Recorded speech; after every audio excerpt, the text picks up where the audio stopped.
what general advice would you give to language learners who are thinking to start becoming language learning entrepreneurs or teachers or social media influencers? For me, the answer is to think about your pain point and think about something that maybe you've heard other people complain about in similar genres. So for me, it ended up being measurability. Like I always get to this point where I feel comfortable in this small group of things, and then I want to take that next step. And I always struggle with figuring out what do I do next in my own personal self-studying situation. Like I finished the first textbook, but I still can't do X, Y, and Z. And I've heard other people say that after years of studying the language. Or even for other skills too, like learning how to play an instrument or trying to get this one skill in a sport, there's this issue of how do you break past your best, or how do you break past this point where you feel comfortable in something. And that's what started it for me, and trying to find those things that mix my interests with measurability. But for someone new, they might have a different aspect of language learning that I didn't think of, but I also struggle with. So start with your personal journey and that pain point that you've heard other people say too, and that gives you the confidence of it's not just me, and I might have an answer for this. Yeah, yeah. I agree with Tiara with the pain point thing, and I also feel like when you figure out the pain point, I think you should start creating a freebie so you can collect emails, which I have not done in last 3 years, and I feel it's very important one should do it, because when you actually start getting the students and you start getting into that money making business, you tend to really forego that, oh, we need to create this whole product tier and everything. And I feel like one should like really set up that first, like have a freebie and then have like a small product and then like a bigger product. Otherwise, if you start taking like I don't know, like personalized classes or live classes, or any other way you're doing entrepreneurship, let's say it's a service, not a product, that is also makes a lot of difference. So in the service based, I think creating products and marketing is much more important than selling. Like selling will come later on. First, like just put out yourself in the social media and side by side create your products, and then Mhm. think about selling. Yeah, I like those two ideas actually go together really well. So, like Tiara said, you can identify the pain points you have had, Mm, pain points other people have, and then and connecting that to what Sam said, you can start to create some content, start to create some free, maybe like an ebook or some sort of video course or something, and start to share and put yourself out there addressing those pain points, building people's confidence in you, building your connections, and at the same time on the side, maybe developing your product and service.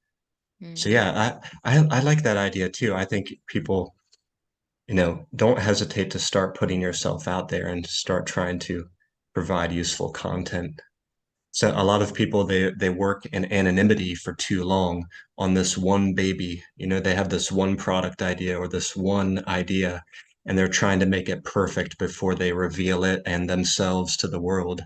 And you're losing a lot of time if you do it that way. Like Sam says, you can put yourself out in front right away, start sharing useful content for free and develop that on the side. I really like that. It's not easy to do. People might be, a little shy at first or have trouble being on camera, but maybe they can mm, blog or, it doesn't have to be video necessarily, but taking those action steps and putting yourself out there right away.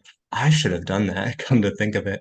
It was so funny when I first got started because I made this card game, the first card game. It was in 2016, and I was learning how to build a website. I never built a website before.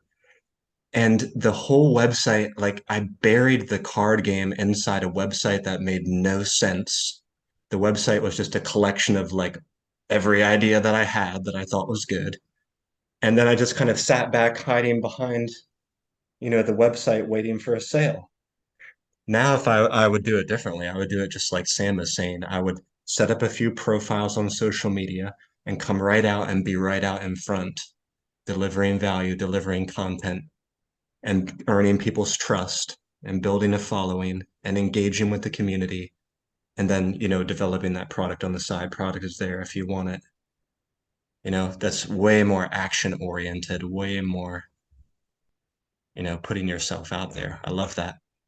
I just, as you were saying, value and to contribute things with value and things that are useful, I just wanted to jump in and say, because some people might hear that and think, oh, but what I have isn't valuable. What I have isn't going to be useful.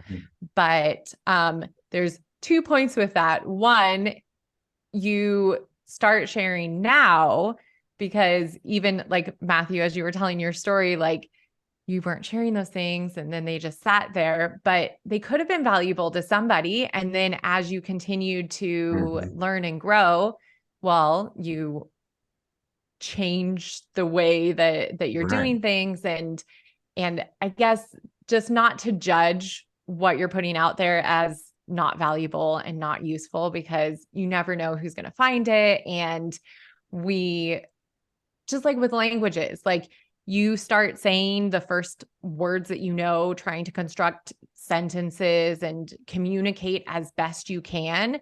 And sometimes you fumble, sometimes it makes complete sense, but you do it. And I feel like that's kind of the process of getting out there and sharing stuff on social media or on your website. And my other point that I wanted to make was energy levels, to just pay attention to what you have the capacity to do and not to be worried about what other people are posting. And like, if you can't post every single day, you don't need to post every single day. You post what you have the ability to post, and you will know that by whether you feel completely burnt out or not. If you feel completely burnt out, then you probably weren't paying attention to your energy levels.